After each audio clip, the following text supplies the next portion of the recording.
আসসালামু আলাইকুম ওরহমতুল্লাহি ওয়াবারাকাতুহ নাহমাদুহু ওয়া নুসাল্লি আলা রাসূলিল কারীম আম্মা বাদ। ডিয়ার ফ্রেন্ডস, আশা করি প্রত্যেকেই ভালো আছেন। আলহামদুলিল্লাহ আমি ভালো আছি। বন্ধুরা, স্বাস্থ্য বিষয়ক ইউটিউব চ্যানেল হাকিম ইরশাদুল বারীতে আপনাদেরকে স্বাগতম। সাথে আছি আমি হাকিম ইরশাদুল বারী। বন্ধুরা, যাদের আর্থিক অবস্থা ভালো আছে তাদেরকে বলছি, অনেকেই সাধারণ যৌন দুর্বলতাতেই আমরা ঝাঁপিয়ে পড়ি ঔষধ সেবন করার জন্য। বিশেষ করে অন টাইম ওষুধগুলো সেবন করতে করতে জীবনকে শেষ করে দিচ্ছি। কিছুদিন সেবন করার পরে এখন এই অন টাইম ঔষধও কাজ করছে না। এখন চোখে সর্ষের ফুল দেখছেন, হাঁটতে গেলে পায়ের নলা ধরে আসে, পায়ে শক্তি পাচ্ছেন না, মাথা ঝিমঝিম করে, মেরুদণ্ডে ব্যথা করে। তো বন্ধুরা, তাদেরকে বলবো, বিশেষ করে ওই সকল ভাইদেরকে বলবো যাদের আর্থিক অবস্থা ভালো রয়েছে, তারা কোনো যৌন উত্তেজক ঔষধ সেবন না করে মোরগ পাকিয়ে মোরগের গোশত খেয়েই যৌবনকে পুনরুদ্ধার করতে পারেন বা নব যৌবন ফিরে পেতে পারেন। বন্ধুরা, আসুন কিভাবে মোরগের গোশত পাকিয়ে ভক্ষণ করলে আপনি আপনার যৌবন শক্তি ফিরে পাবেন।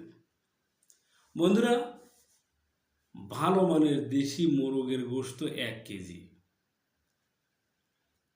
এটা পরিমাণ উল্লেখ করে দিচ্ছি, আপনার একাধিক মোরগ নিতে পারেন বা 1 কেজি ওজন হয় এই পরিমাণ মোরগ নিলেও চলবে।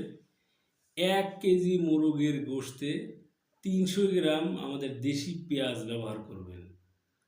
আমি আবারও বলছি, 1 কেজি দেশি মোরগের গোশতের ভিতরে 300 গ্রাম দেশি পেঁয়াজ ব্যবহার করবেন।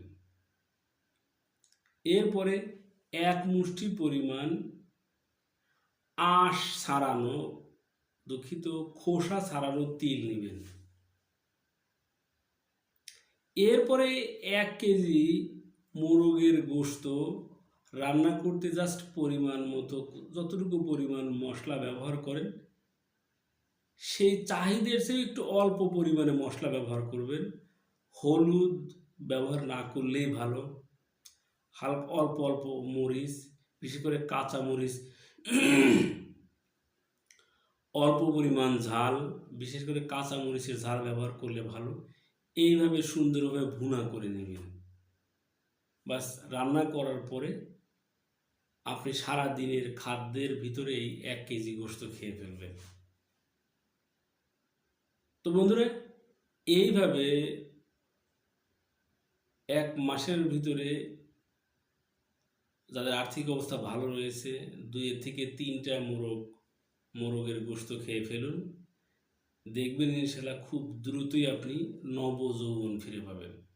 বন্ধুরা, এই ছিল আমাদের আজকের আলোচ্য বিষয়। ভিডিওটি ভালো লাগলে অবশ্যই লাইক দিবেন, কমেন্ট করবেন, সাবস্ক্রাইব করে সাথেই থাকবেন।